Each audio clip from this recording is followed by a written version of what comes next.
दोस्तों, वीडियो शुरू करने से पहले एक छोटा सा निवेदन है आप सभी से। मैं ये वीडियो दिल से बनाता हूँ, ना कोई टीम है, ना ही यूट्यूब से कमाई होती है।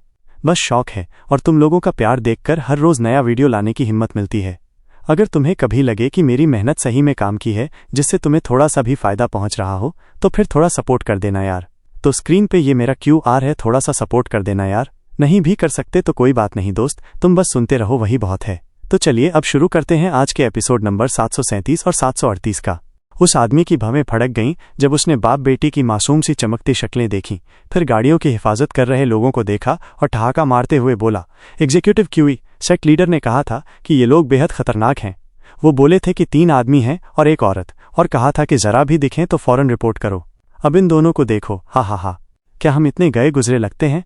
जुओ फैन की आंखें फैल गईं, उसने छाती ठोककर बोला, हम भी कुछ कम नहीं हैं, वरना इतने सामान की देखरेख करके इतने दूर तक कैसे आते।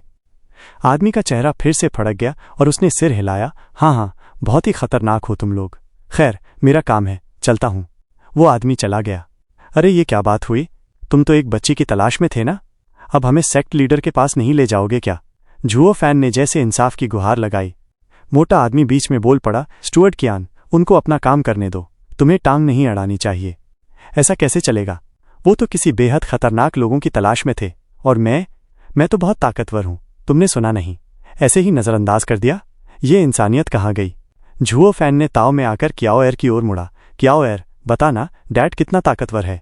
क्याओ एर ने मुंह फुलाया और चुपचाप गाड़ी के अंदर चली गई। मोटा आदमी हंस पड़ा, हर बाप को अपनी बेटी के सामने हीरो बनना होता है, हा हा हा। जुओ फैन ने लंबी सांस भरी, तो अब तुम लोग वाकई जांच पड़ताल नहीं करोगे। कम से कम ये तो मानो कि मैं खतरनाक हूं, थोड़ा बहुत चेक कर ही लो। मोटे आदमी ने आंखें घुमा दी, खतरनाक मेरे पिट्ठू, एक रेडियंट स्टेज का स्टुअर्ड क्या कर लेगा, और अगर वाकई वो लोग इतने खतरनाक होते तो हमारी बेस के सामने आकर फंसते क्या। पर वो तो कह रहे थे कि किसी बच्ची की तलाश है। अरे ऐसे हजारों हैं, क्या तुम ही अकेले हो जिसकी बेटी है। चलो भागो यहां से और मेरा काम मत बिगाड़ो। जुओ फैन का चेहरा उतर गया। वो अपने गार्ड्स को लेकर चला, लेकिन जाते जाते एक कराहती आवाज गाड़ी के अंदर से आई, क्याओ एर, सच मानो, ये नहीं कि मैं कमजोर हूं इसलिए उन्होंने मुझे नहीं देखा, बस उन्हें मुझ पर पूरा भरोसा है। भीड़ जो उसके इस नौटंकी से इकट्ठा हुई थी, सब लोग सिर हिलाते हुए चले गए। एक बाप को हमेशा अपनी औलाद के सामने बड़ा दिखना होता है। उन लोगों को अपने बचपन की याद आ गई। लोग धीरे धीरे चले गए, लेकिन जुओ फैन की गाड़ियां उन्हें याद रह गईं। 4 बड़ी गाड़ियां बाड़े से बाहर निकलीं और अगले पड़ाव की ओर चल पड़ीं, और ज्यादा देर नहीं बीती कि एक परछाई गाड़ी में चुपचाप घुस आई। उसे अभी तक अपनी नई पहचान का टोकन नहीं मिला था, इसलिए वो काफिले के साथ नहीं चल सकती थी। सब ठीक रहा ना। बाली यूयू की आंखों में उम्मीद की चमक थी। जुओ फैन बोरियत से बोला, क्या लग रहा है तुम्हें। मैंने सी क्लाउड सेक्ट में इतना हंगामा किया कि वहां के डिसिपल्स खुद ही मुझे मामूली मानकर छोड़ दिए। ये बात जल्दी फैल जाएगी और सी क्लाउड सेक्ट अब हमें नजरअंदाज कर देगा। कई बार पहली गलतफहमी हमेशा के लिए दिमाग में बस जाती है। अब उन्हें लगेगा कि जब हमने उनके सामने से गुजर लिया और कुछ नहीं हुआ, तो अब आगे भी कुछ नहीं होगा। हम चाहे जितनी तेजी से सफर करें, वो हमें अनदेखा करेंगे। मुरोंग ली और लोग ले आए तब भी क्या फायदा। हमें देखकर तो वो सबको दिखता ही नहीं कि रोशनी की परछाई क्या होती है। वाह, क्या चालाकी है तुम्हारी। सदर्न लैंड का स्वॉर्ड गॉड भी तुमसे चकमा खा गया। बाली यूयू ने उसका कंधा थपथपाया। जुओ फैन का मुंह बन गया, छूना मना है, बातों से ही तसल्ली दो। तुम्हें तो पता है मेरी हालत, उस एक थपकी से नस ही फट जाती। बाली यूयू ने जुबान बाहर निकाली और मासूम बन गई, फिर शर्मिंदा सी हो गई। जुओ फैन ने आंखें घुमा ली, हर बार कंधे पर हाथ रखते ही उसे दर्द होता। मैं तो बस नॉर्दर्न लैंड से चुपचाप निकलना चाहता था, लेकिन पहले इनविंसिबल स्वॉर्ड से टकरा गया, फिर आर्डेंट सन स्वॉर्ड गॉड भी सामने आ गया। इनविंसिबल स्वॉर्ड से तो किसी तरह बातों में उलझा लिया, उसकी चाहते ही उसकी कमजोरी बन गई। लेकिन मुरोंग क्लैन, वो तो बेहद सच्चे लोग हैं, मेरे रास्ते के ठीक उलट, उन्हें बहकाना आसान नहीं। आर्डेंट सन स्वॉर्ड गॉड मेरे लिए अब एक सिरदर्द बन गया है। सच कहूं तो जो कल्टीवेटर किसी लालच से परे होते हैं, उन पर मेरा कोई असर नहीं चलता, और अब राह और भी मुश्किल हो गई है। जुओ फैन ने लंबी सांस ली और आंखें बंद कर पीछे की ओर झुक गया। चारों गाड़ियां किसी रुकावट के बिना अपनी राह पर चलती रहीं, हर सेक्ट पर रुककर फिर से यात्रा शुरू की। 5 महीने बीत गए जब जुओ फैन आखिरी मंजिल पर पहुंचा। 2 और सेक्ट्स पार कर नॉर्थ सी शोर पर सी ब्राइट सेक्ट पहुंचे। सामने बर्फ से ढकी विशाल पहाड़ियों को देखकर जुओ फैन ने लंबी सांस ली। क्या सबके टोकन्स तैयार हैं। तैयार हैं, सबने जोश से जवाब दिया। सिर्फ बाली यूयू मुस्कुरा रही थी। सी ब्राइट सेक्ट तो बड़ा ही खतरनाक इलाका है, वहां सिर्फ एक्सपर्ट्स भरे हैं, इसलिए इस बार थोड़ा दूर रहूंगी। फ्रिज ड्रेन स्वॉर्ड किंग, उसकी ज़रूरत नहीं है। एक गार्ड ने वही पहचान का टोकन दिखाया और बोला, 3 दिन पहले वो टोकन मिल गया था जो हमने शहर में मंगवाया था। अब आप भी हमारे साथ चल सकती हैं। बाली यूयू चौंक गई, फिर उसकी आंखों में चमक आ गई। जब 3 दिन पहले मिल गया था तब दिया क्यों नहीं? सर ने कहा था सरप्राइज देना है। गार्ड ने कंधे उचका दिए और बाली यूयू की नज़र झुओ फैन पर टिक गई। झुओ फैन मुस्कुराया, इसमें कोई बड़ा सरप्राइज नहीं था। फ्रिज ड्रेन स्वॉर्ड किंग हमेशा अकेले चलती हैं, तो लगा कि शायद तुम्हें इसकी ज़रूरत नहीं। अब सोच रहा हूं क्या सच में स्वॉर्ड किंग हमारे साथ चलेंगी या नहीं, पर अब लगता है मेरी चिंता फिजूल थी। हाँ, कौन तुम्हारे साथ चलना चाहता है? मैं तो बस ये सोच रही थी कि कहीं तुम्हें मुसीबत में न डाल दूं और अपना मिशन खराब ना हो जाए। तो इसका मतलब स्वॉर्ड किंग हमारे साथ नहीं चलना चाहती? तुम टोकन नहीं लेना चाहती? तो फेंक दो इसे। मैंने ऐसा कब कहा? अच्छी चीज़ क्यों बर्बाद करनी?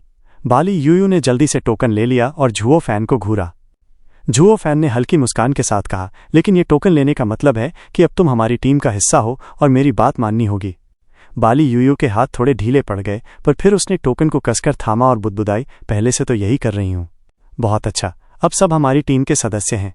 झुओ फैन ने गंभीर होते हुए आवाज़ ऊंची की, एक बार फिर पूछता हूं, क्या सबके टोकन्स तैयार हैं? तैयार हैं, सबने मिलकर चिल्लाया, और इस बार बाली यूयू भी उतनी ही उत्साहित थी। वो पहली बार नॉर्दर्न लैंड की एक बड़ी सेक्ट में गुप्त रूप से घुसने वाली थी। हालांकि एक स्वॉर्ड किंग से एक कारवां के सदस्य तक गिरावट बहुत बड़ी थी, फिर भी न जाने क्यों उसे ये बदलाव अच्छा लगने लगा था। इतने समय तक झुओ फैन और उस काफिले के साथ चलने के बाद उसमें एक अपनापन सा आ गया था। झुओ फैन ने सबको देखा और आदेश दिया, नॉर्थ सी शोर की तरफ चलो। सबने सिर हिलाया और गाड़ियां बर्फीली चोटी की ओर चल पड़ीं। जुआफान की 4 गाड़ियों वाली टोली जैसे ही बैरियर के अंदर घुसी, हवा में एक लहर सी उठी और उनके सामने फैला हुआ विशाल जल समूह दिखाई दिया। उसी के ऊपर हवा में लटकी हुई सीढ़ियां थीं जो सीधे अमर निवासों की ओर जाती थीं। पहाड़ तो कहीं दिख नहीं रहा था, बस 3 विशाल तैरते टापू थे जो किसी हद तक बाहर से दिखने वाले दृश्य की याद दिला रहे थे। यहीं पर नॉर्दर्न लैंड का सबसे ताकतवर सेक्ट बसा था, नॉर्थ सी का किनारा। नॉर्थ सी के गहरे अंदर था वो राक्षस जिसकी ताकत की कहानियां चारों ओर फैली थीं, और वही था झुओ फान का असली लक्ष्य। समुंदर के बाकी सारे जीव तो सिर्फ स्पिरिचुअल बीस्ट थे, लेकिन बस यही एक ऐसा था जो इंसानों की तरह बोल सकता था। इसी वजह से लोग उसे सी डीमन कहते थे।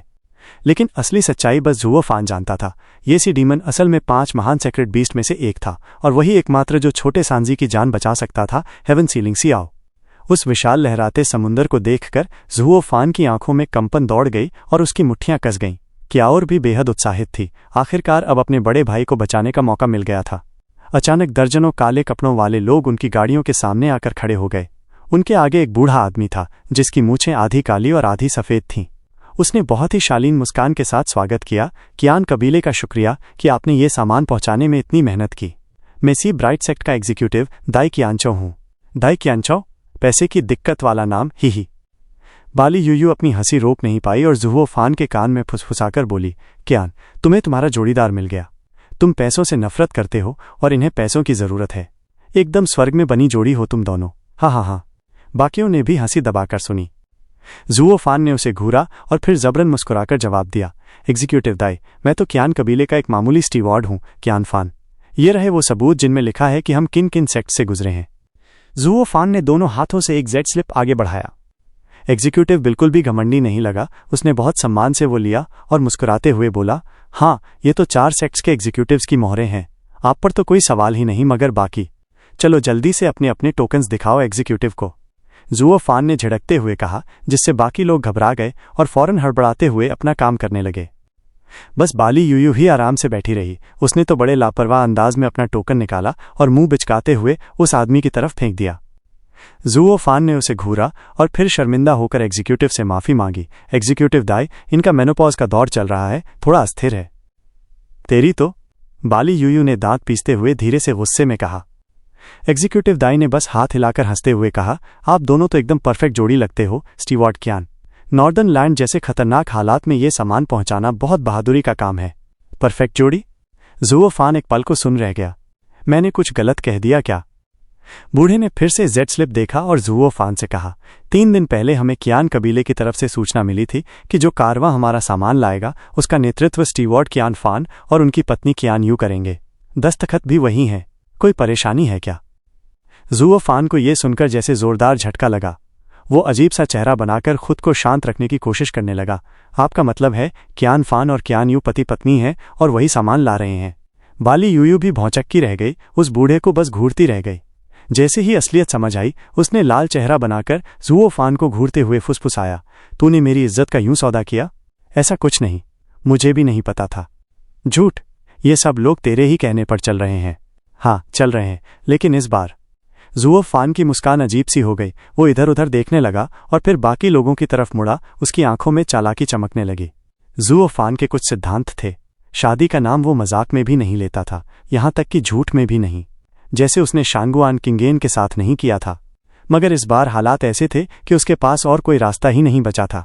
अगर मान लेता कि वो शादीशुदा है तो मन में गांठ पड़ती, मगर अगर इनकार करता तो उसकी पहचान उजागर हो जाती। बड़ी उलझन में फंस गया था वो।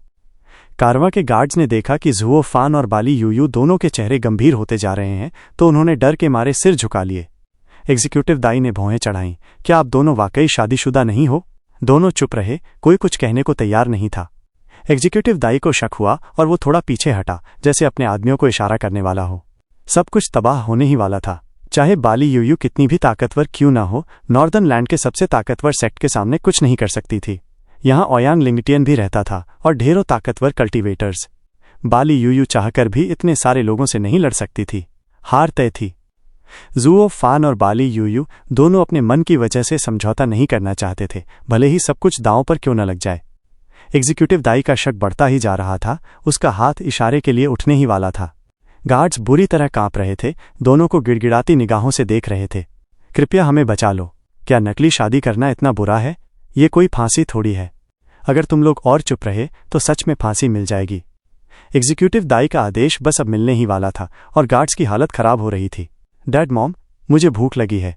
क्या आप दोनों ऐसे ही लड़ते रहोगे जब तक मैं भूख से मर जाऊं?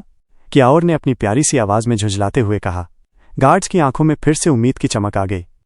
एक गार्ड फौरन कियाओर को गोद में उठाकर एग्जीक्यूटिव दाई के पास ले गया और मुस्कुराकर बोला, एग्जीक्यूटिव दाई, बताइए क्या ये दोनों पति पत्नी नहीं लगते? देखिए, इनकी तो बच्ची भी है, तो फिर ये लड़ क्यों रहे हैं? दाई कियांचो ने शक से पूछा।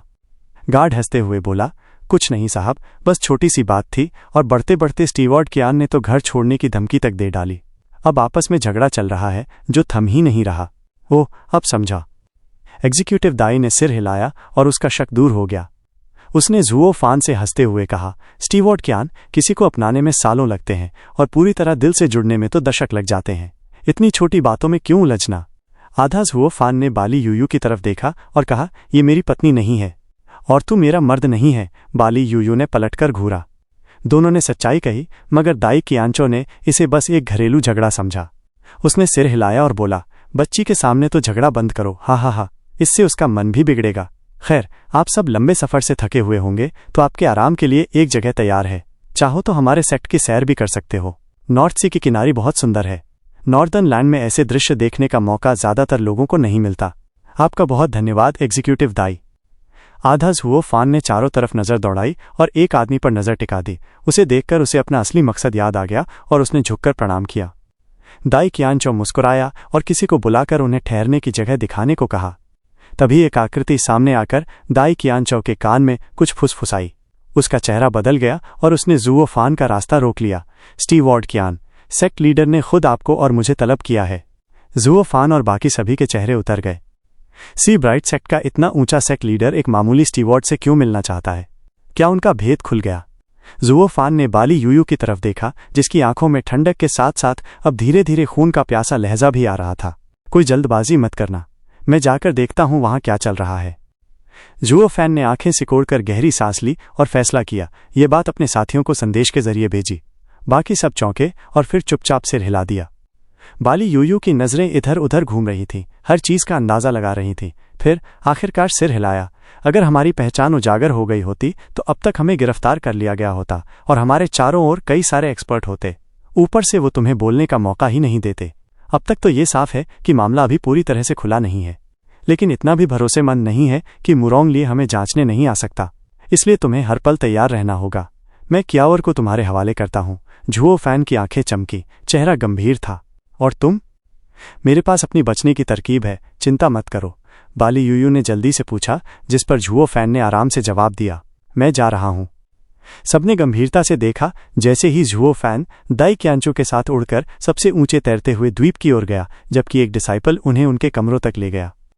1 घंटे बाद झुओ फैन और दाई क्यांचू एक विशाल द्वार के सामने खड़े थे। दोनों तरफ सैकड़ों डिसाइपल्स पहरा दे रहे थे। वो दरवाज़ा करीब 30 मीटर ऊंचा था, जिसमें 9,999 तांबे की पट्टियां यीन यांग के चिन्ह में जड़ी हुई थी, जो दुनिया के प्राकृतिक संतुलन का प्रतीक थी। दाई क्यांचू ने उस चौड़े दरवाजे को देखा और झुककर प्रणाम किया। झुओ फैन को लगा कि ये शायद यहाँ की परंपरा होगी, सेक्ट को सम्मान देने की। जो यात्री यहाँ आता है उसे भी सम्मान दिखाना चाहिए, शायद इससे अच्छा प्रभाव भी पड़े। इसलिए झुओ फैन ने भी वैसा ही किया। 3 बार झुककर प्रणाम करने के बाद सीधे खड़ा हुआ। दाई क्यांचू ने संतोष से सिर हिलाया और श्रद्धा से द्वार की ओर बोल पड़ा, सेक्ट लीडर स्टुअर्ट कियान उपस्थित है। गड़गड़ाहट के साथ वो विशाल द्वार खुल गया। डिसाइपल्स की दोनों कतारों ने झुककर सम्मान किया और एक साथ बोले, कृपया आइए। स्टुअर्ट कियान, पहले आप। दाई क्यांचू ने मुस्कुराते हुए उसी अंदाज में इशारा किया जैसे डिसाइपल्स ने किया था। झुओ फैन ने इस भव्य स्वागत पर हल्की सी सांस छोड़ी। यह है सी ब्राइट सेक्ट, नॉर्दर्न लैंड की सबसे ताकतवर सेक्ट, और जितना बड़ा नाम होता है उतना ही ज्यादा वो सम्मान देना और लेना समझते हैं, घमंड नहीं करते। वो तो सिर्फ एक व्यापारी था, फिर भी सी ब्राइट सेक्ट का सेक्ट लीडर इतनी इज्जत दे रहा था। ये अपने आप में ये साबित करने के लिए काफी था कि सी ब्राइट सेक्ट उतना ही न्यायप्रिय और समझदार है जितना कि मुरोंग लाई। इसका मतलब ये भी था कि जब तक उन्हें पूरा सबूत न मिले तब तक वो कोई कार्यवाही नहीं करेंगे, जो मेरे लिए बहुत अच्छा है।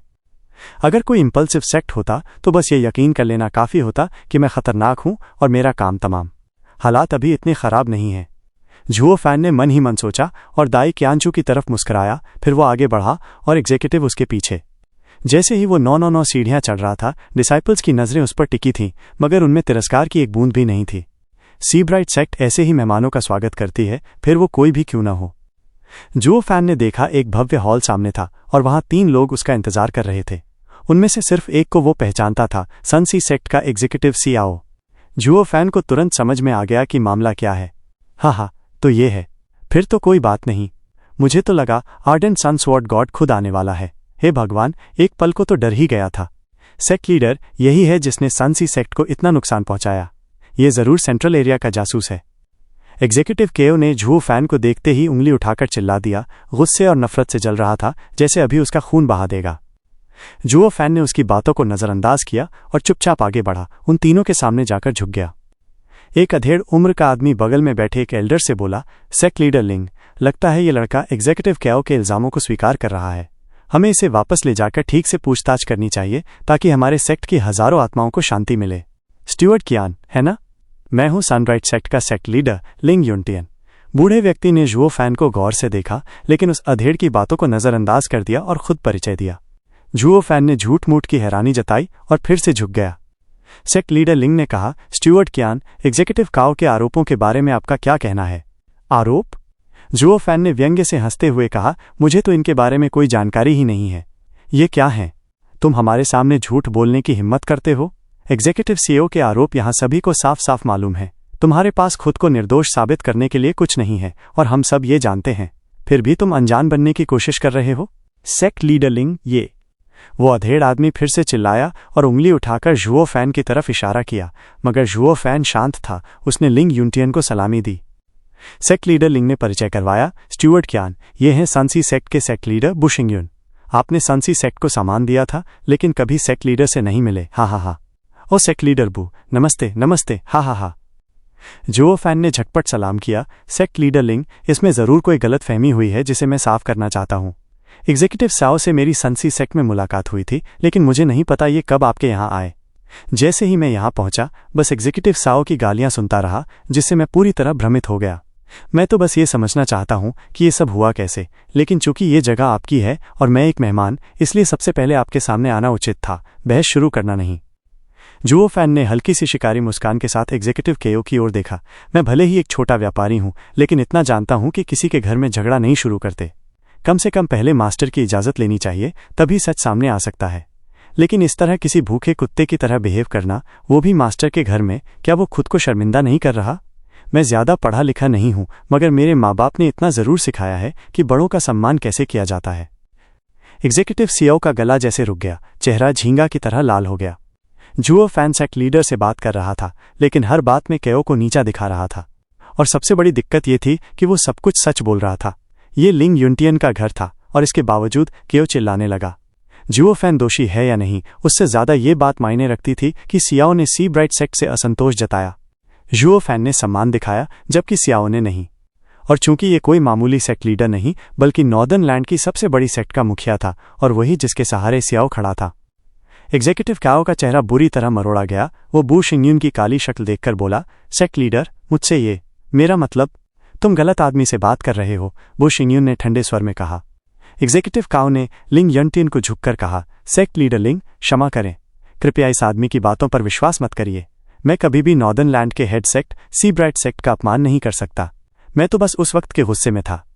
ठीक है, एग्जीक्यूटिव काओ थोड़ा आवेगी हैं, मैं समझता हूँ, हा, लिंग युनटियन ने मुस्कुराकर बात को टाल दिया। जुओ फैन ने एक आंख उठाई। ये बूढ़ा सच में बहुत दयालु है, इतनी बातें सुनकर भी नाराज नहीं हुआ। सी ब्राइट सेक्ट का सबसे बड़ा सेक्ट कहलाना यूं ही नहीं मिला है। बस इनके सेक्ट लीडर को देख लो, अगर मुखिया कमजोर हो तो पूरा ढांचा बिखर जाता है। जब सेक्ट लीडर इतना संयमी है तो स्वाभाविक है कि सी ब्राइट सेक्ट नॉर्दर्न लैंड की बाकी 5 सेक्ट्स का नेतृत्व कर रही है। जुओ फैन ने उन दयालु आंखों में देखा और मन में हल्का डर समा गया, क्योंकि वो उनके भावों को नहीं बदल पाया, न ही बातचीत की दिशा मोड़ सका। असल खतरा एग्जीक्यूटिव काओ या बू शिंगयून से नहीं है, खतरा तो लिंग सेक्ट लीडर से है। बू शिंगयून एक पल के लिए भी जुओ फैन को अपनी नजर से ओझल नहीं होने दे रहा था। उसकी आंखों में साफ हत्या की आग थी, मुट्ठियां गुस्से में भींची हुई। असल में वो तो बस एग्जीक्यूटिव शो की बात सुनकर यहां जुओ फैन को पहचानने लाया था, ताकि कोई बहाना बना सके और अपनी सेक्ट की हालत कुछ संभाल सके। नॉर्दर्न लैंड की 5 सेक्ट अब तक ठीक चल रही थी, तो फिर तुम्हें क्या जरूरत थी सेंट्रल एरिया के स्वॉर्ड किंग को छेड़ने की, जो अपना घर ही बर्बाद करवा बैठे। ये लीडरशिप की कमी थी या कोई लीडरशिप ही नहीं थी। बस यही सोच सोचकर उसका मन और बिगड़ रहा था। नाम की भी बात थी। उसकी सेक्ट इकलौती ऐसी बनी जो उसके नेतृत्व में बर्बाद हुई थी, और लोग आने वाले सालों तक नहीं बल्कि हमेशा तक उसका मजाक उड़ाएंगे। अब उसे कुछ सोचना ही था, कुछ भी, कोई ऐसी कहानी गढ़नी थी जिसमें वो खुद को नॉर्दर्न लैंड के भले के लिए कुर्बान करने वाला बताए। जैसे कि वो सेंट्रल एरिया के जासूसों से जान की बाजी लगाकर लड़ा, लेकिन आखिरकार धोखा खाकर इस हालत में आ गया। अब वही कहानी जो पहले मजाक बन सकती थी, एक हीरो जैसी वाइब ले आएगी। लोग मजाक उड़ाने की बजाय इज्जत देंगे और रिकवरी के लिए उसे एक्स्ट्रा सपोर्ट भी मिलेगा। यही था उसका प्लान। जासूस को पकड़ो, इनाम पाओ और अपनी सेक्ट को फिर से उठाओ, ताकि सबकी बोलती बंद हो जाए। पर लग रहा था जैसे किसी ने उसकी स्क्रिप्ट में खुद से कुछ जोड़ लिया हो और सारा ध्यान कहीं और चला गया। एग्जीक्यूटिव सियाओ ने कुछ कहा और जुओ फैन ने उसे सी ब्राइट सेक्ट का अपमान करने वाला बताकर ताना मारा कि उसमें मैनर्स की भी कमी है। असल दिक्कत ये थी कि वो खुद भी उस अपमान से जुड़ा था, क्योंकि वो उस सेक्ट का सेक्ट लीडर था। उसने भी बिना लिंग युनटियन की अनुमति के बोलना शुरू कर दिया था, लेकिन लिंग युनटियन शांत था, उसने कुछ नहीं कहा। मगर डिसरिस्पेक्ट का असर हो चुका था और सी ब्राइट सेक्ट के लिए उनका रवैया बिल्कुल भी अच्छा नहीं लग रहा था। एक सेक्ट लीडर और एग्जीक्यूटिव होकर तुम जैसे सिंपल एटिकेट नहीं निभा सकते, जबकि एक मर्चेंट कर सकता है। इसका तो यही मतलब निकलता है कि तुम्हारी बर्बादी की वजह भी तुम्हारी ही घमंड थी। लूज टंग जान ले लेती है। अब उसे कुछ मिला नहीं, उल्टा अपना नुकसान ही कर बैठा। बिग बॉस की नजरों से गिर गया और जुओ फैन के लिए जो पॉन था अब उससे नफरत होने लगी थी। वो जुओ फैन को गुस्से से घूरते हुए लिंग युनटियन से बोला, सेक्ट लीडर लिंग, मेरे एग्जीक्यूटिव ने थोड़ी जल्दी कर दी, मैं सेक्ट लौटकर इसे देख लूंगा। लेकिन स्टुअर्ट कियान ने अभी तक अपने सवालों का जवाब नहीं दिया है। क्या सेक्ट लीडर लिंग इसमें मदद कर सकते हैं? हाँ, हम यहाँ इसी वजह से तो आए हैं। लिंग युनटियन हंसा और एकदम नरम लहजे में बोला, स्टुअर्ट कियान बड़े ही नम्र इंसान हैं। अभी अभी मेरे सेक्ट में आए हैं, तो मेजबान होने के नाते मुझे उनका स्वागत करना चाहिए। लेकिन कुछ समस्याएं आई हैं जिनमें स्टुअर्ट कियान की मदद चाहिए। मुझे उम्मीद है आप मेरे इस आग्रह को माफ करेंगे। जुओ फैन मुस्कुराया, आप बहुत अच्छे हैं सेक्ट लीडर लिंग, मेरी तरफ से मदद करना सौभाग्य की बात है। हाँ सेक्ट लीडर, स्टुअर्ट कियान मेरे साथ मिलकर ग्रेट गेट के सामने झुके थे।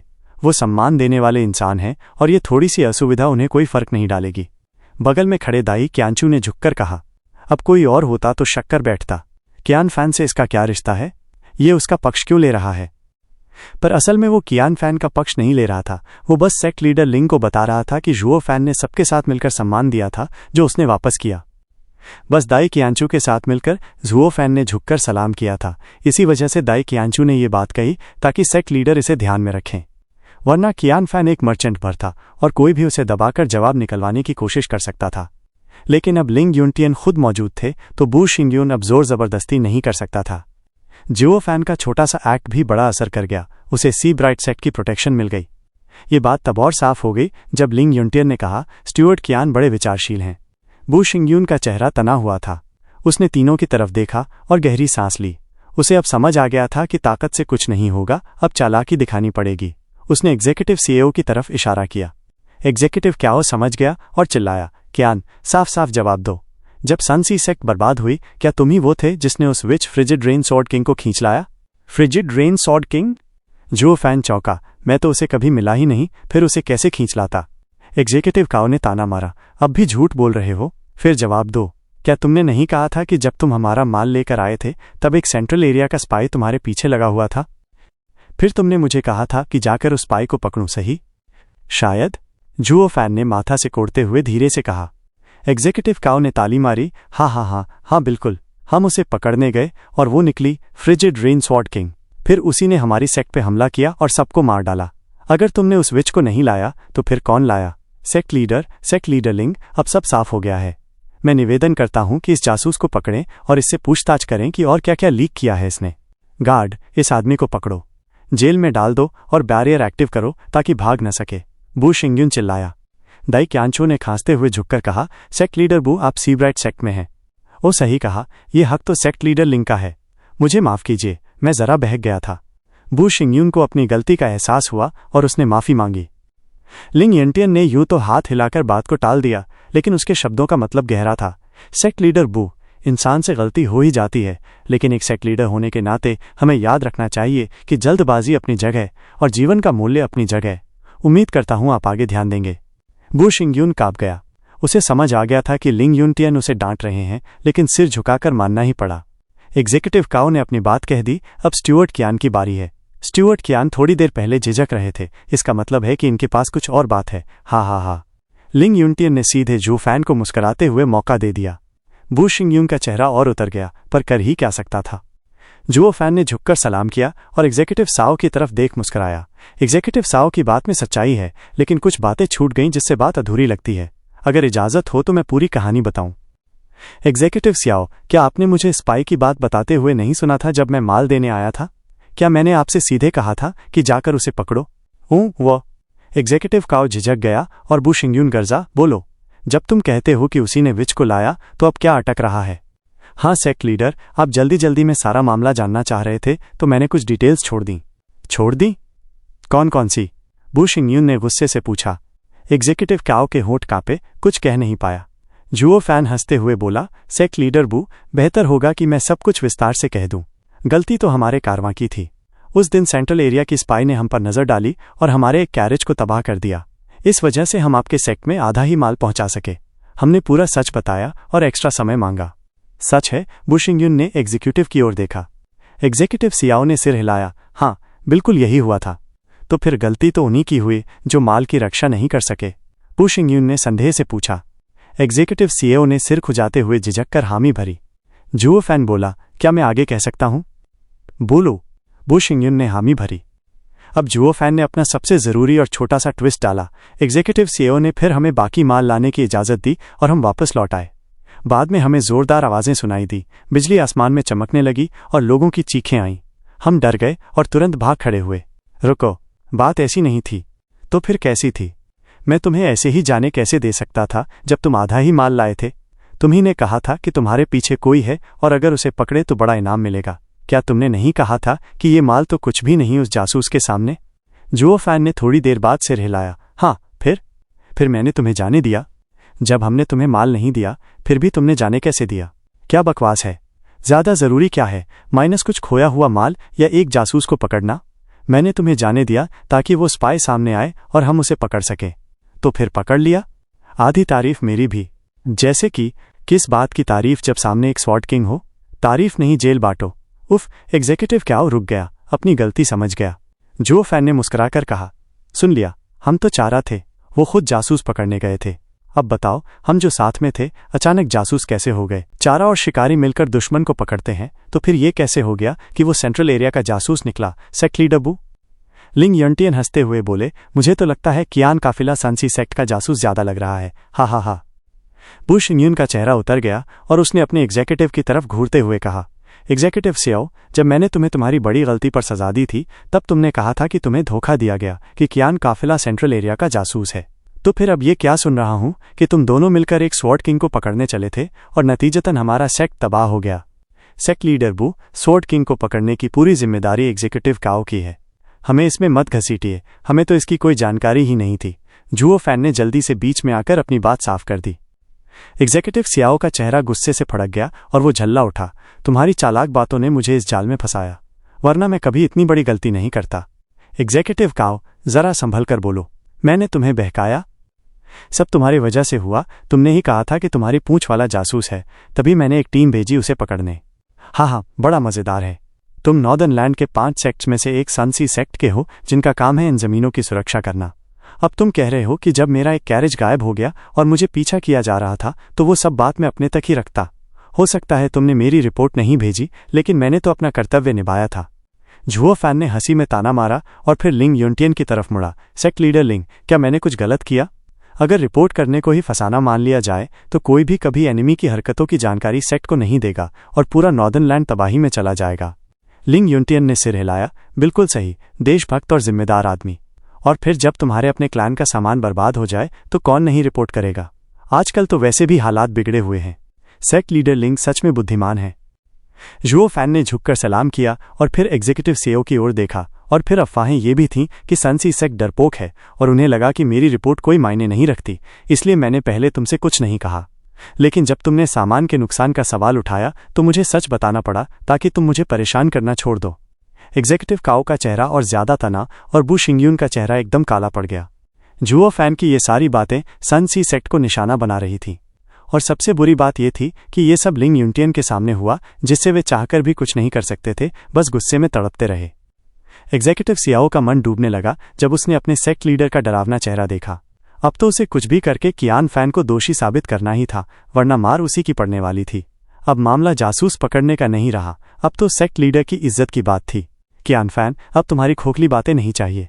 रिपोर्ट वाली बात मान ली, लेकिन उसके बाद तुमने ही तो कहा था कि मिलकर जासूस पकड़ें और क्रेडिट बांटें। तुम्हारे उसी लालच भरे प्रस्ताव ने मुझे इस मुसीबत में डाला और उसी वजह से वो औरत सनसी सेक्ट तक पहुंची। हाँ, मैंने तो ये बात कही थी, लेकिन तुम्हारा जवाब क्या था? जुओ फैन भड़क उठा। आधा सामान खोने के बाद मैं खुद परेशान था कि कैसे उसकी भरपाई करूं। मैंने तय किया था कि अकेले ही कुछ करूंगा, लेकिन तुमने जबरन दबाव डाला। आखिरकार तुमने खुद ही फैसला ले लिया और हमला कर दिया। अब ये भी कहोगे कि वो भी मैंने करवाया। अगर वो कोई आम जासूस होती तो उसकी पकड़ तुम्हारे करियर को ऊंचाई देती। तब क्या तुम मुझे बीच में घसीटते? अब क्योंकि तुम्हारी किस्मत फूटी और तुम्हें नुकसान हुआ, तुम मुझे भी घसीट रहे हो। क्या तुम्हारे हिसाब से दुनिया ऐसे चलती है? दुख बांटने आते हो पर सफलता अकेले लेते हो। पहले मेरा कैरेज गया और ऊपर से तुमने मेरा क्रेडिट भी चुरा लिया। क्या बकवास है ये? जुओ फैन ने पूरा वार एग्जीक्यूटिव शाओ पर कर दिया, साफ साफ साबित करते हुए कि वो निर्दोष है। इस झपटे के सामने एग्जीक्यूटिव शाओ कांपने लगा, कुछ कह ही नहीं पाया, क्योंकि जो भी जुओ फैन ने कहा सब सच था। उसका पिछला प्लान भी फेल हो चुका था और अब उसके पास कोई तर्क नहीं बचा था। हालांकि वो भी कोई बेवकूफ नहीं था और बोला, लेकिन तुमने तो कहा था कि तुम्हारे दर्जन भर गार्ड्स ने उस जासूस को भगा दिया था। वो औरत कोई मामूली नहीं थी। तुम्हारे ही शब्दों ने मुझे इस मुसीबत में डाला। हाँ, हमने जासूस को घेर लिया था, लेकिन वो अपनी रफ्तार से भाग गई। क्या इसमें कुछ गलत है? फ्रिजिड रेन स्वॉर्ड किंग को बस तुम्हारी टीम ने घेर लिया था, ऐसा हो ही नहीं सकता। मुझे क्या पता, शायद उसे हमें तंग करने में मजा आता हो। कुछ एक्सपर्ट होते हैं जिनकी आदतें अजीब होती हैं, जुओ फैन ने आंखें घुमाकर कहा। जबकि तुम्हारे केस में तुमने उसका रास्ता काटा तो वो भाग नहीं पाई। हा। जुओ फैन मुस्कुराया और सीधे वहीं वार कर दिया जहां दर्द होता है। बू शिंगयून गुस्से से कांपने लगा और एग्जीक्यूटिव काओ परेशान होकर सेक्ट लीडर की तरफ देखने लगा। तभी दाई क्यांचू हंसते हुए झुका। सेक्ट लीडर बू, अब तो सब साफ है। जब से इनविंसिबल स्वॉर्ड नॉर्दर्न लैंड में घुसा है 6 महीने पहले, फ्रिजिड रेन स्वॉर्ड किंग शायद उसी के आदेशों पर छुपी थी। उसने किसी व्यापार काफिले पर हमला नहीं किया, बस पीछा किया। और उस काफिले के गार्ड्स के लिए भी उसे पकड़ना मुमकिन नहीं था, इसलिए वो निश्चिंत थी। लेकिन फिर सी ब्राइट सेक्ट ने अचानक उसका रास्ता रोक दिया, जिससे उसे भागने में दिक्कत हुई। मजबूरन उसे पलटकर हमला करना पड़ा और यहीं से सारी तबाही शुरू हुई। बाइली यूचिन की टीम तब से किसी को दिखाई नहीं दी, शायद उनके अपने प्लान चल रहे हों। अगर उसे तंग न किया जाता तो ये सब ना होता। हाँ, इनविंसिबल स्वॉर्ड की टीम छुपे रहने का प्लान बनाई थी, वो इतना बड़ा सीन नहीं करना चाहती थी। सनसी सेक्ट की बर्बादी कुछ ज्यादा ही अजीब लग रही थी। लिंग यूनटियन ने सिर हिलाया और फिर पूछा, एग्जीक्यूटिव काओ, आखिर तुमने कितनी बार फ्रिजिड रेन स्वॉर्ड किंग को घेरने की कोशिश की थी? एग्जीक्यूटिव सीईओ की भौहें पड़कने लगीं। वो गिनते हुए बोला, मैंने पहले 50 सोल हार्मनी एक्सपर्ट्स भेजे। जब वो मारे गए तो एल्डर ला के पास गया, जिन्होंने 50 जेनेसिस स्टेज एक्सपर्ट्स भेजे। जब वो भी मारे गए तो हम वेनरेबल माँ के पास पहुंचे, जो खुद 10 पीक जेनेसिस स्टेज एक्सपर्ट्स के साथ गए। ओह, मतलब 3 बार। फिर वो औरत हमारे पास आई। एग्जीक्यूटिव काओ की बात सुनकर सब लोग सन्न रह गए। एग्जीक्यूटिव सीईओ उड़ते हुए 10 कदम दूर जाकर गिरा, मुंह से खून निकलता हुआ। वो जब उठकर खड़ा हुआ तो देखा उसके 2 दांत टूट चुके हैं और सामने बू शिंग्यून का गुस्से से तमतमाया चेहरा था। हरामखोर निकम्मे, तुमने 3 बार हमला करवाया उस पर, तो फिर वो गुस्से में क्यों नहीं आएगी? सिर्फ वो औरत ही नहीं, मैं खुद भी भड़क जाता। बू शिंग्यून का चेहरा गुस्से से कांप रहा था और वो चिल्ला उठा, हर बार तुम लोग एक ही गलती करते गए। पहले 50 मरे, फिर और 50, पहले सोल हार्मनी, फिर जेनेसिस, फिर भी तुम्हें समझ नहीं आया? बस लोगों को भेजते रहे उसे पकड़ने, बिना जाने कि सामने वाला कौन है। और फिर जब वो औरत हमारी सेक्ट तबाह कर गई तो दोष किसी काल्पनिक जासूस पर डाल दिया। मेरी सेक्ट ऐसे ही नहीं उजड़ी, ये सब तुम्हारे जैसे मूर्खों की वजह से हुआ। बू शिंग्यून रो पड़ा जैसे। लिंग युनटियन मुस्कराया और हाथ उठाकर बोला, सेक्ट लीडर बू, कृपया शांत हो जाइए। हालांकि ये सब एक गलत फहमी थी, लेकिन अच्छा हुआ कि सच्चाई सामने आ गई। मैं भी सोच रहा था कि बेली यूटियन की टीम अब तक छुपी रही और अचानक इतनी तबाही मचा दी, फिर गायब हो गई। अब सब साफ है, उन्हें जो मिला वही उनके कर्मों का फल था। ओह, मुंह से निकल गया, माफ कीजिए। बू शिंग्यून का चेहरा फड़क उठा और उसने उसे गुस्से से देखा, लेकिन फिर थका हुआ सा नजर आया। लिंग युनटियन ने झुककर हाथ जोड़े, स्टीवर्ड क्यान, अब गलतफहमी पूरी तरह साफ हो गई है। अगर मेरी तरफ से कोई भी बदसलूकी हुई हो तो क्षमा कीजिए। मुझे उम्मीद है कि क्यान इस छोटी सी बात को अपने और हमारे बीच की दीवार नहीं बनाएगा और नॉर्दर्न लैंड के लिए आगे भी मेहनत करता रहेगा। मैं सीब्राइट सेक्ट का आभारी हूं कि उसने न्याय किया। मुझे ही माफी मांगनी चाहिए सेक्ट लीडर कि मैंने बात को इतना बढ़ा दिया, जुओ फैन ने विनम्रता से कहा। लिंग युनटियन ने हाथ हिलाकर हंसते हुए कहा, हा, कोई बात नहीं। स्टीवर्ड क्यान एक शालीन और सच्चे इंसान है जो मुझे बहुत पसंद है। आपके जैसे लोग आजकल मिलते कहाँ हैं? सेक्ट लीडर जरूरत से ज्यादा तारीफ कर रहे हैं। जुओ फैन ने झुककर एक बार फिर सलाम किया, तो क्या अब मैं जा सकता हूं? जरूर। लिंग युनटियन ने मुस्कुराकर इशारा किया। जुओ फैन ने फिर हाथ जोड़े और वहां से निकल गया। बू शिंग्यून ने लिंग युनटियन की तरफ देखा, अब उसमें कोई आत्मविश्वास नहीं बचा था। वो झुककर सलाम करके एग्जीक्यूटिव सीईओ को ले गया। थोड़ी देर बाद दाई क्यानचू फिर लिंग युनटियन के पास आया। क्या मजेदार तमाशा था, हा। ये तो वक्त बताएगा। लिंग युनटियन का चेहरा गंभीर हो गया। दाई क्यानचू ने जिज्ञासा से पूछा, सेक्ट लीडर, मामला तो एकदम साफ हो गया। वो जो जासूस समझे जा रहे थे असल में थे ही नहीं। हाँ, लेकिन बात कुछ ज्यादा साफ हो गई और वही मुझे बेचैन करता है। लिंग युनटियन की आंखें चमकीं। क्या तुम्हें लगता है कि किसी टकराव में सब कुछ काला सफेद होता है? एक तरफ सन सी सेक्ट का सेक्ट लीडर और दूसरी तरफ क्यान क्लान का बस एक स्टीवर्ड, दोनों में कोई तुलना नहीं।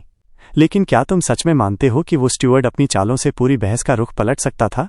दाई क्यानचो की सांस रुक गई। सेक्ट लीडर का मतलब है उस स्टीवर्ड में वो है जो वो दिखाता नहीं। लिंग युनटियन की आंखों में यकीन झलक रहा था। बाहर जुओ फैन वापस लौट रहा था, तभी उसके रोंगटे खड़े हो गए। धत तेरी, नाम तो साफ करवा लिया पर ज्यादा ही शो ऑफ हो गया। भला कोई व्यापारी ऐसा करता है? मैंने तो उन दोनों को पागल कुत्तों की तरह ट्रीट कर दिया। उफ, क्या भारी चूक हो गई। आम व्यापारी भला किसी सेक्ट लीडर को क्यों टोकेगा? मुझे तो शुरू से ही लिंग युनतियान की मेहरबानी मिल गई थी, बस थोड़ी सी चालाकी करनी थी, कभी कभी बेबस बन जाना था और वो मुझे इस मुसीबत से निकाल ही लेते। मगर अब जीत कुछ ज्यादा ही परफेक्ट हो गई, जिससे शक पैदा हो गया। सब कुछ इस बात पर है कि लिंग युनतियान कितने तेज हैं, लेकिन कोई आम स्टीवर्ड इतनी सख्ती क्यों दिखाएगा? जितना सोचता गया उतना ही बेचैन होता गया।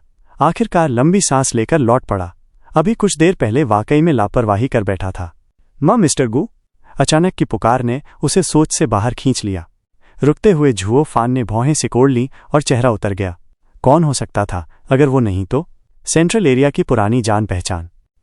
जैसे ही पलटा, उसके सामने खड़ी थी शंगुआन क्लैन की वही जानी पहचानी यंग मिस जो उसे घूर रही थी। अब ये सवाल उठने लगा कि वो यहाँ कर क्या रही है। वो तो ईस्टर्न लैंड लौट गई थी ना, फिर यहाँ क्यों? तलवार तो उन्हें मिल ही गई थी, तो अब तक घर पर होनी चाहिए थी। तभी याद आया, चारों लैंड की अलायंस बनी है और शंगुआन क्लैन ईस्टर्न लैंड की अगुवाई करता है, तो नॉर्दर्न लैंड की मदद करना स्वाभाविक है। यहाँ होना भी जायज़ है, बल्कि उसे पहले से ही तैयार रहना चाहिए था। लेकिन इतनी अचानक मुलाकात ने उसे स्तब्ध कर दिया। और अब जब शंगुआन क्लैन को उसके बारे में सब कुछ पता है, तो उसकी क्यान वाली पहचान का भांडा फूटना तय था। शंगुआन किंगयान की आंखों में न बताने वाली खुशी छलक रही थी। मिस्टर गू, सच में आप ही हैं। दूर से देखा तो लगा कुछ जाना पहचाना है। झुओ फान बिजली सी फुर्ती दिखाते हुए एक झटके में उसके पास पहुंचा और उसका मुंह ढक दिया। शंगुआन किंग्यान चौंकी, लेकिन झुओ फान की वो चुपचाप और सतर्क निगाहें देखकर उसके दिल में जरा भी डर नहीं आया। उल्टा एक नादान सी मुस्कान खिल उठी, आंखों में बस फिर से मिलने की खुशी झलक रही थी। झुओ फान ने उस सुनसान जंगल के रास्ते को ध्यान से देखा कि कोई और तो नहीं है, फिर शंगुआन किंग्यान को और अंदर की ओर ले गया। अब जब वो उसकी चमकती आंखों को देख रहा था तो झुंझलाहट से आंखें घुमा लीं और सख्ती से बोला, तुमसे फिर कैसे टकरा गया मैं? हाँ ना, क्या इत्तेफाक है मिस्टर गु? हा हा हा। शंगुआन किंग्यान शर्माकर मुस्कुरा दी और नजरें चुरा लीं। गहरी सांस लेकर झुओ फान ने उसे ध्यान से देखा, फिर कहा, मिस शंगुआन, तुम्हें देखकर मुझे भी अच्छा लगा। सच? मुझे भी बहुत खुशी हुई। शंगुआन किंग्यान खुशी से झूम उठी और उसकी आंखों में सीधे झांकने लगी। झुओ फान जल्दी से बात संभालते हुए बोला, पर अब यादों में खोने का वक्त नहीं है, मुझे एक जरूरी काम है, जाना होगा। इतनी जल्दी? अभी तो मिले ही हैं। हाँ, मामला बहुत जरूरी है। हा हा हा। झुओ फान ने लंबी सांस ली, और हाँ, मैं अब गुए फान नहीं हूं, इसलिए ऐसा मानो कि तुमने मुझे देखा ही नहीं। किसी को भी मेरे बारे में एक शब्द भी कहा तो मेरी गर्दन जाएगी, साफ है? शंगुआन किंग्यान थोड़ी रुकी, फिर मुस्कुराई, तो तुम गुए फान नहीं हो? मतलब वो नाम झूठा था? तो असली नाम क्या है, बता दो, नहीं तो डैड से कह दूंगी कि जिस गुए फान ने उनकी नींदें उड़ा दी थीं वो नॉर्दर्न लैंड में है। मैंने उनकी नींदें उड़ा दी? वो मेरे बारे में इतना सोच रहे थे? झुओ फान की भौहें तन गईं, फिर सिर झटक दिया। ये सोचने का वक्त नहीं था। उसने चारों ओर फिर नजर दौड़ाई। मिस शंगुआन, बात बहुत गंभीर है। मैं यहाँ एक गुप्त मिशन पर हूँ, किसी को कुछ पता नहीं चलना चाहिए। तुम नॉर्दर्न लैंड के खिलाफ हो क्या? ऐसा मत करो, हम तो यहाँ उनकी मदद करने आए हैं। मुझे नॉर्दर्न लैंड से कोई लेना देना नहीं है, मैं उनके मामलों में नहीं पड़ूंगा, वादा करता हूँ। तो फिर यहाँ आए किस लिए? तुम्हें जानने की जरूरत नहीं, बस ये वादा करो कि किसी से कुछ नहीं कहोगी, मानो मुझे देखा ही नहीं। जब मेरा काम पूरा हो जाएगा तो मैं चुपचाप चला जाऊंगा। झुओ फान ने वादा किया। शंगुआन किंग्यान ने मुंह फुला लिया, मतलब तुम ऐसे ही आओगे और चुपचाप चले भी जाओगे, मुझे तो अलविदा कहने का मौका भी नहीं दोगे? झुओ फान का चेहरा झटके से हिला और उसने गहरी सांस ली। कोई और होता तो इतनी बड़ी साजिश में फंसने से डर जाता और फिर उसे छिपाने का बोझ भी होता, पर यह लड़की तो बस इस बात को लेकर परेशान है कि मैं बिना अलविदा कहे चला जाऊंगा। इसके दिमाग में चल क्या रहा है? मेरे जाने से पहले मुझे देखकर क्या हासिल होगा इसे? मैं इसे साथ ले तो नहीं जा रहा, एक झूठे वादे से इसे क्या मिलेगा? उसे देर तक देखकर झुओ फान ने लंबी सांस ली। ठीक है, जाने से पहले मिलकर जाऊंगा। सच में? मतलब सिर्फ मैं जानती हूं कि तुम आए और क्या करने आए। शंगुआन किंग्यान की आंखों में फिर खुशी चमकने लगी। झुओ फान ने सिर झुकाया। ओह शायद, पर यह क्या अजीब तर्क है? कोई और होता तो मेरा भांडा फोड़ देता। तो फिर फर्क क्या है? क्योंकि यहां तुम सिर्फ मुझ पर भरोसा कर सकते हो, मैं कभी तुम्हारी पोल नहीं खोलूंगी। शंगुआन किंग्यान ने हंसते हुए उसका हाथ पकड़ लिया। झुओ फान की भौहें हिली, फिर उसे देखा। हाँ, लगता है तुम पर भरोसा कर सकता हूं। जब टकरा ही गए हैं तो और किस पर करूं? हाँ हाँ हाँ। वैसे भी अगर शंगुआन क्लैन की इस लड़की को कुछ हो गया तो खलबली मच जाएगी और मेरी पहचान उजागर हो जाएगी। किसी आम आदमी को चुप कराने का तरीका और होता, मगर यंग सांजी ने अपनी जान जोखिम में डालकर इसे बचाया था। ये चाहे किसी की भी औलाद हो, मैं उसकी कुर्बानी को बेकार नहीं जाने दे सकता। झुओ फान ने सब सोचते हुए तय किया कि इस लड़की को कुछ नहीं होगा, मतलब अब उसे और तेजी से अपने मिशन को अंजाम देना होगा, क्योंकि खतरा पहले ही बढ़ चुका था। मिस शंगुआन, हमने वादा किया था कि एक दूसरे को भूल जाएंगे और जानने का नाटक भी नहीं करेंगे। अलविदा। उसकी बांह से शंगुआन किंग्यान की पकड़ छुड़ाते हुए झुओ फान ने फीकी सी मुस्कान दी और भाग चला। लेकिन शंगुआन किंग्यान ने सिर्फ 2 कदम बाद ही चिल्ला दिया, गुए फान, वहीं रुको। झुओ फान रुक गया, मुड़कर मुस्कुराया। अब क्या कर सकता हूं तुम्हारे लिए मिस शंगुआन? तुमने अभी तक अपना असली नाम नहीं बताया, जब तक बताओगे नहीं जाने नहीं दूंगी। शंगुआन किंग्यान मुस्कुरा रही थी। झुओ फान ने भौहें सिकोड़ ली। मेरा नाम है कियान फान। हा हा हा। बिल्कुल झूठ। नाक चढ़ाते हुए शंगुआन किंग्यान ने आंखें घुमा लीं। झुओ फान ने कंधे उचकाए। मैं जो भी नाम बताऊं तुम तो उसे झूठ ही मानोगी, तो बताने से क्या फायदा? तो फिर मत बताओ, मैं भी दोबारा नहीं पूछूंगी। शंगुआन किंग्यान की आंखें कांपीं और फिर वो शांत हो गई। पर एक बात जाननी है। पूछो, मानना न मानना तुम्हारी मर्जी। यंग सांजी, ठीक है। झुओ फान का चेहरा गहरा हो गया, फिर गहरी सांस ली। जिंदा है मगर बेहोश। मैं उसे बचाने ही आया हूं। तुम सी ब्राइट सेक्ट में यंग सांजी के लिए घुसे हो, उसे कैसे बचाओगे? उसकी फिक्र मत करो, बस इतना जान लो, मुझे हर हाल में कामयाब होना ही है। समझ गई। तो निश्चिंत रहो, मैं तुम्हारे बारे में कभी किसी को नहीं बताऊंगी। तुम्हारे लिए या यंग सांजी के लिए मैं तुम्हारा राज रखूंगी। झुओ फान मुस्कुराया। मुझे यकीन है तुम यंग सांजी के लिए जरूर ऐसा करोगी। तो मैं भी चलूं, तैयारी कर लूं। ठीक है, फिर मिलेंगे। अब की बार शंगवान किंगयान जिद नहीं कर रही थी, बस उम्मीद से झुओ फान को देख रही थी कि वो जरूर कामयाब हो। झुओ फान ने सिर हिलाया, फिर उड़कर उस टापू से दूर चला गया। शंगुआन किंगयान ने गहरी सांस ली और चेहरे पर मीठी सी मुस्कान लिए दूसरी दिशा में बढ़ गई। बसंत की बहार आ गई है, फूलों की खुशबू और चिड़ियों की चहचहाहट के साथ। एक शांत से घर में शंगवान किंगयान की आवाज गूंज रही थी, जैसे वो कोई प्यारा सा गीत गा रही हो। वो उछलती कूदती घूम रही थी, बड़े अच्छे मूड में। अरे, अंकल शंगवान ने कहा था कि हमारी यंग मिस शंगवान पिछले साल भर से बड़ी उदास सी रहती हैं। मुझे लगा शायद ये मेरी प्यारी बहन किसी बात से परेशान है, इसलिए मैं मदद के लिए आ गई। पर अब तो देख रही हूं बहन तो बड़े अच्छे मूड में है। लगता है बेकार में ही चिंता कर बैठी। हा हा हा। शंगवान किंगयान थोड़ी देर के लिए रुकी और मुस्कुराकर पीछे देखा।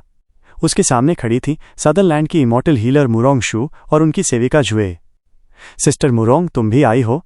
शंगवान किंगयान ने खुशी से चहकते हुए मुरोंग शू को गले लगा लिया। मुरोंग शू ने उसके मुलायम बालों पर हाथ फेरा। नॉर्दर्नलैंड खतरे में है और बाकी सारे इलाके मदद कर रहे हैं, तो सदरलैंड भी पीछे कैसे रहता? यंग मिस शंगवान, यंग मिस ने आपको बहुत मिस किया।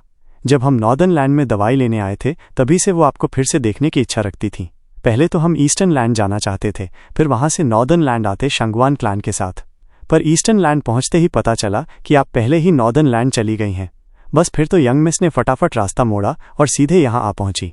झुइर ने मुस्कुराकर उन दोनों लड़कियों को उनकी लंबी यात्रा की कहानी सुनाई। शंगवान किंगयान थोड़ी भावुक हो गई और गले से अलग होकर मुरोंग शू की साफ सुथरी आंखों में देखकर उसका हाथ थाम लिया। तुमने इतना सब सहा बिग सिस्टर, मैं कैसे चुकाऊं ये एहसान?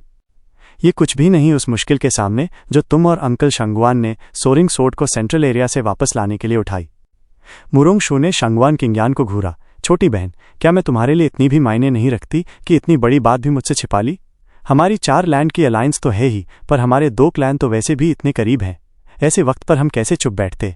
मुझे तो खुद ईस्टर्न लैंड जाकर पता करना पड़ा कि तुम कैसी भयानक मुसीबतों से गुजर के नॉर्दर्न लैंड आई हो और सी ब्राइट सेक्ट की मदद कर रही हो, वो भी बिना एक शब्द बताए। शुक्र है कि तुम सब ठीक हो, नहीं तो अगर तुम्हें कुछ हो जाता तो मैं खुद को कभी माफ नहीं कर पाती। क्या ये हमारे क्लैन की दोस्ती का अपमान नहीं होता? शंगवान किंगयान ने मुरोंग शू को कसकर गले लगाया। गुस्सा मत हो बिग सिस, गलती मेरी है जो तुम्हें नहीं बताया, लेकिन मैं अकेली नहीं हूं जिसे डांटना चाहिए। कौन? डांट? शंगवान किंगयान हंसते हुए बोली। जब शंगवान फयून ने सोरिंग सोर्ड चुरा लिया तब किसी ने सुझाव दिया कि हम मुरोंग क्लैन से हाथ मिलाएं, पर डैड ने मना कर दिया। उन्होंने कहा कि ये हमारे क्लैन का निजी मामला है और दूसरों को शामिल करने से हमारी हंसी उड़ सकती है। जब हम अपनी तलवार तक की हिफाजत नहीं कर सकते तो औरों की मदद कैसे करेंगे? इससे क्लैन की इज्जत ही मिट्टी में मिल जाएगी। मुरोंग शू ने लंबी सांस ली और सिर हिलाया। यही हैं अंकल शंगवान, बाहरी दिखावे को लेकर बहुत गंभीर रहते हैं, है ना? बिग सिस्टर मुरोंग, तुम जरूर मेरे जिद्दी डैड को थोड़ा सबक सिखाना। मैं भला कैसे? वो तो सीनियर हैं और हम जूनियर्स, हम उनके मामलों में कैसे दखल दे सकते हैं? और फिर? मुरोंग शू ने हंसते हुए कहा। अंकल शंगवान ने मना भी किया होगा तो मुरोंग क्लैन की भलाई सोचकर ही किया होगा। सदर्न लैंड की अभी तक सेंट्रल एरिया से कोई सीधी भिड़ंत नहीं हुई है और सोर्ड स्टार एम्पायर से भी कुछ हद तक शांति है, इसलिए मैं अब तक उनके इलाकों में जा सकती थी। पर अगर हम चोरी हुए सोर्ड के मामले में कूदते तो हमारे लिए भी मुश्किलें खड़ी हो जाती। शंगवान क्लैन हमेशा से राइचस रहा है, किसी और को मुसीबत में डालना उनके स्वभाव में नहीं है। यही बात अंकल शंगवान के बारे में मुझे सबसे ज्यादा पसंद है। शंगवान किंगयान ने सहमति में सिर हिलाया। हाँ, शंगवान क्लैन राइचस है और मुरोंग क्लैन जस्टिस से भरा हुआ।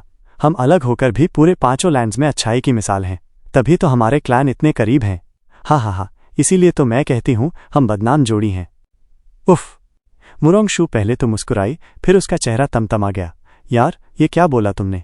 कुछ नहीं, कुछ नहीं। मैं कहना चाहती थी कि हम वैलर और जस्टिस से भरपूर हैं, बस वही। अरे नहीं। शंगवान किंगयान ने अपना मुंह हाथ से ढक लिया और मुरोंग शू को शर्माते हुए देखा, फिर गुस्से से बोली, सब उस बदमाश की वजह से है, उसी ने मेरे सोचने का ढंग बिगाड़ दिया। मुरोंग शू ने भौहें चढ़ाईं और चुटकी ली। बदमाश? वही ना जिसके बारे में अंकल शंगवान ने कहा कि तू पिछले 1 साल से उसी के लिए तड़प रही है। डैड ने बता दिया? शंगवान किंगयान का चेहरा गुलाबी हो गया, सिर झुका लिया, लेकिन होठों पर एक प्यारी सी मुस्कान तैर गई। मुरोंग शू ने सिर हिलाया। अंकल शंगवान ने कुछ खास नहीं बताया, बस इतना कहा कि सेंट्रल एरिया में तुझे किसी से लगाव हो गया था और उसके बाद से तू चुपचाप और उदास हो गई थी। लेकिन जैसा मैं अब देख रही हूं, ये सिर्फ लगाव नहीं था, तू तो पूरी तरह दीवानी हो गई है। हाँ हाँ हाँ, ऐसा कुछ नहीं। क्यों नहीं? मुरोंग शू ने चिढ़ाया, तू पहले कितनी शांत और सभ्य सी थी, अब देख तू ढंग से बोल भी नहीं पा रही। लगता है उसके बोलने का तरीका भी सीख लिया तूने। पक्का तेरा वाला कोई आम इंसान नहीं है, जुबान चलाने में भी उस्ताद होगा। शंगवान किंगयन और भी ज्यादा शर्माई, ऐसा नहीं है, बस वो थोड़ा कड़क बोलता है। तो वो तुम्हारा कजिन शंगवान युलिन जो हर वक्त तेरे पीछे चिपका रहता था, उससे क्या तुलना है उसकी? वो गद्दार तो उसके जूते के लायक भी नहीं, शंगवान किंगयन ने नाक सिकोड़ते हुए कहा। मुरोंग शू ने सिर हिलाया, प्यार अंधा होता है, तू तो पूरी तरह बर्बाद हो चुकी है। अंकल शंगवान ने बताया कि शंगवान युलिन का स्वभाव तो बहुत खराब था, लेकिन उसकी खूबसूरती और ताकत की चर्चाएं पूरे इलाके में थीं। और तू कह रही है कि तेरा वाला उससे भी बढ़कर है? हा, यकीन नहीं होता, लगता है तू उसे देखकर पागल हो गई है। शंगवान किंगयान की आंखों में चमक आ गई और उसने डटकर कहा, बिग सिस, तुम बहुत अनजान हो। पूरी शंगवान क्लान ने उसकी ताकत देखी है। यकीन न हो तो डैड से पूछ लो, वो उसे कितना सराहते हैं। वो गद्दार शंगवान युलिन उसके सामने कुछ भी नहीं। अब तू मुझसे ही बहस करने लगी है उसके ग्रेटनेस को लेकर? मुझे ही कह रही है कि मैं अंधी हूं? ओ कमबख्त लड़की, अब तुझे सबक सिखाना पड़ेगा। मुरोंग शू ने शरारती हंसी के साथ हाथ बढ़ाया और अपनी टिकल वाली चाल चली उस प्यार में डूबी हुई लड़की पर। शंगवान किंगयान हंसते हुए इधर उधर भागने लगी। बिग सिस्टर मुरोंग, बस करो, मैं कुछ नहीं कहूंगी। तुम अंधी नहीं हो, बस जरा संकीर्ण सोच वाली हो। अरे तूने उसके सारे खराब आदतें ही सीख ली क्या? ये तो साबित करता है कि वो कोई काम का इंसान नहीं, फिर भी तू उसी के गुण गा रही है। मुरोंग शू ने फिर झपट्टा मारा और शंगवान किंगयान फिर भागने लगी। दोनों हंसी में लिपटी हुई। पास खड़ी झुएर तालियां बजा बजाकर चहक रही थी। यंग मिस शंगवान, बस अब और हंसी से लोटपोट कर दिया आपने, ही। दक्षिण के लाल बीज वाले पेड़ बसंत में फलें झोली भर, आशा करता हूं जल्द तुम तोड़ो, प्रेम का हो उपहार अमर। इसी हंसी मजाक के बीच एक भारी और शुद्ध आवाज ने लड़कियों की चीखों को दबा दिया। लड़कियां फौरन चुप हो गईं और दरवाजे की ओर देखा। एक लंबे चोगे में बाल बंधे हुए पढ़े लिखे विद्वान जैसी चाल में एक नौजवान अंदर आया, हाथ में बर्फीला फूल लिए। मुरोंग शुए चौंक पड़ी। ओयांग चंगचिंग, तुम बाहर आ गए? नॉर्दर्न लैंड का सबसे बेहतरीन डिसाइपल ओयांग चंगचिंग। शंगवान किंगयन ने मुस्कुराकर कहा, मैं नॉर्दर्न लैंड कुछ बार आई हूं, पर आपसे आज तक मुलाकात नहीं हुई। ओयांग चंगचिंग ने झुककर सलाम किया। यंग मिस शंगवान, मैं अधिकतर समय बंद साधना में रहता हूं, इसलिए मिलना न हो पाना स्वाभाविक है। सिस्टर सू, काफी समय हो गया, ये स्नो प्लम फ्लावर तुम्हारे लिए है। ओयांग चंगचिंग ने मुस्कुराते हुए मुरोंग शू को फूल दिया। मुरोंग शू ने नहीं लिया, अभी से सिस्टर बुलाना कुछ जल्दी नहीं। जल्दी कैसी जब समय एकदम सही है, ओयांग चंगचिंग हंसते हुए बोला। अब जब फादर की चोटें ठीक हो चुकी हैं और तुम्हारे भाई सी ब्राइट सेक्ट में मेहमान हैं, तो मैं अपने पिता से कहूंगा कि तुम्हारे भाई से तुम्हारा हाथ मांगे, फिर जल्दी से हमारी शादी करवा दी जाए। हा। शांगवान किंगयान एकदम हैरान रह गई, कभी मुरोंग जू को देखती, कभी ओयांग चांगकिंग को, फिर मुस्कुराकर बोली, बड़ी बहन, तुमने तो अपना स्वीट हार्ट इतने समय से मुझसे छुपा रखा, ऊपर से मेरे वाले पर चुटकी लेती रहती थी। अब तो तुम्हारी शादी की खुशी में जाम उठेंगे। ये क्या बेहूदी बात है? मुरोंग जू ने घूर कर उसे देखा, फिर ओयांग चांगकिंग की उम्मीदों से भरी आंखों में झांका। ब्रदर ओयांग, क्या तुम हमारी वादा भूल गए? बिल्कुल नहीं, ओयांग चांगकिंग ने गर्व से कहा। स्वर्ग को पकड़ना, पांचों लैंड को हिला देना, सबसे ऊपर खड़ा होना और बस एक के नीचे रहना। मुरोंग जू हल्की मुस्कान के साथ बोली, तो फिर ब्रदर ओयांग, इन 4 में से अब तक क्या क्या हासिल किया है? अभी तो एक ही पूरा कर पाया हूं, लेकिन बाकी 3 भी अब बस वक्त की बात है। इतनी बढ़त के साथ शादी तो अभी दूर है, पर सगाई तो कर सकते हैं। मुरोंग जू ने हंसते हुए कहा, कितनी पक्की बात कह रहे हो, ऐसी आत्मविश्वास कहाँ से आता है? ओयांग चांगकिंग ने छाती चौड़ी कर सिर ऊंचा करके बोला, स्पष्ट है कि मैं स्वर्ग को पकड़ूंगा। तुम जानती हो मेरे पिता कौन है? नॉर्दर्न लैंड के सबसे ताकतवर इंसान, ओयांग लिंगतियन, हेवन सीलिंग स्वॉर्ड के धारक। वो डिवाइन स्वॉर्ड मुझे ही मिलेगा ना? मुरोंग जू ने मुंह फुलाकर कहा, 5 लैंड की डिवाइन स्वॉर्ड कोई खानदानी चीज नहीं जो बस परिवार में बांटी जाती हो, काबिलियत से मिलती है। ओयांग चांगकिंग ने फिर भी सिर हिलाया, जैसे बात समझ आया हो, पर उसका घमंड टस से मस नहीं हुआ। सही कह रही हो, लेकिन अगर पापा को अलग भी रखें तो मैं कौन हूं? नॉर्दर्न लैंड के सबसे बड़े डिसिपल कंपटीशन का विजेता।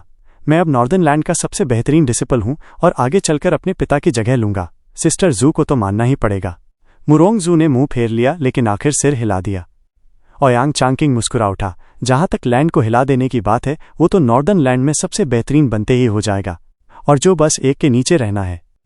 शांगवान किंगयान ने उत्सुकता से पूछा, इतने ऊंचे लक्ष्य लेकर भी किसी के नीचे रहना? वो कौन होगा? क्या वो बूढ़ा इनविंसिबल स्वॉर्ड है? वैसे भी वो पिछले 10,000 सालों से हार मानने का नाम नहीं ले रहा और शायद आगे भी न माने। ओयांग चांगकिंग ने मजाक उड़ाते हुए कहा, यंग मिस शांगवान, तुम मुझे कम आंक रही हो। मैं वो इंसान हूं जो स्वर्ग को चीरने वाला है। एक बार हेवन सीलिंग स्वॉर्ड की स्वॉर्ड आर्ट को समझ गया तो उसका इनविंसिबल होना भी बीते जमाने की बात हो जाएगी। मुरोंगजू का चेहरा सख्त हो गया। देखो, यही वो लोग होते हैं जो मुझे बिल्कुल पसंद नहीं। हद से ज्यादा घमंडी, बिल्कुल वैसे ही जैसे हर जगह के नकली राजकुमार घूमते रहते हैं। इनविंसिबल स्वॉर्ड से मिले बिना ही खुद को उसके ऊपर बता रहे हो, ये तो सीधा पागलपन है। शांगवान किंगयान ने सहमति में सिर हिलाया, लेकिन फिर भी उत्सुकता से पूछा, अगर इनविंसिबल स्वॉर्ड भी तुम्हारे नीचे है तो फिर वो एक व्यक्ति कौन होगा जो ऊपर रहेगा? क्या ये भी पूछने वाली बात है? ओयांग चांकिंग ने आकाश की ओर हाथ जोड़कर गंभीरता से कहा, रिश्ते सबसे ऊपर होते हैं। चाहे मैं कितना भी महान बन जाऊं, मैं हमेशा अपने पिता का बेटा रहूंगा। मेरे ऊपर सिर्फ मेरे पिता ही होंगे। और जहां तक सबसे ऊपर खड़े होने की बात है, वो तो इनविंसिबल स्वॉर्ड को हराते ही हो जाएगा। शांगवान किंगयान का दिल बैठ गया। उसके उस ओवर कॉन्फिडेंट घमंड को देखकर मुरोंगजू की हालत समझ में आ गई। अब समझ आया कि चारों लक्ष्य तुम्हें इतने आसान क्यों लग रहे थे। तुम्हारे और तुम्हारे पापा के अलावा बाकी सब तो बस देख ही रहे हैं।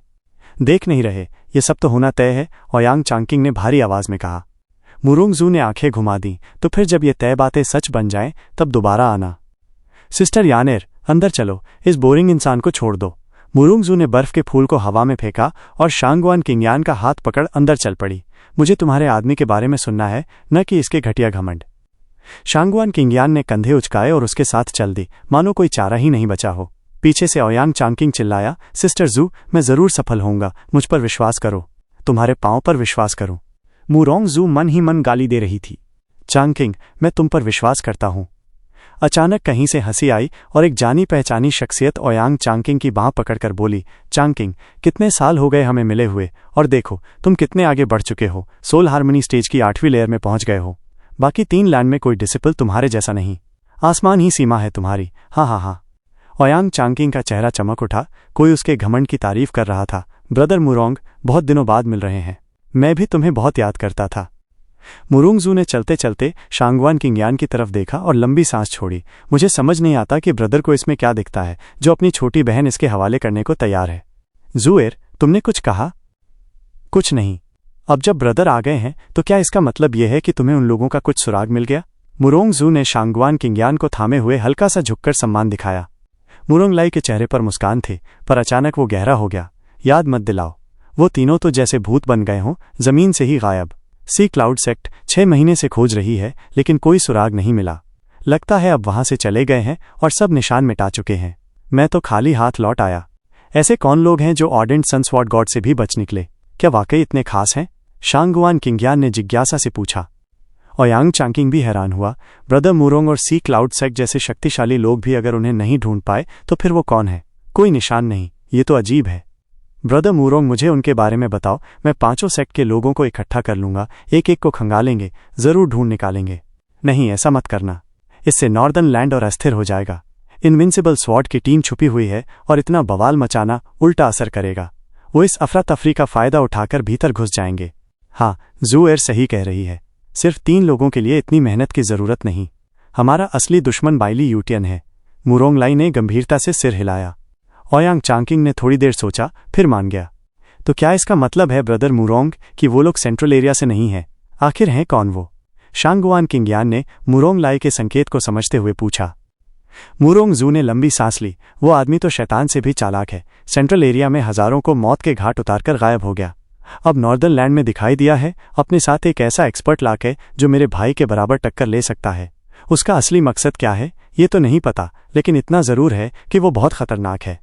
ब्रदर मुरोंग भी नहीं पकड़ पाए। आखिर है कौन वो?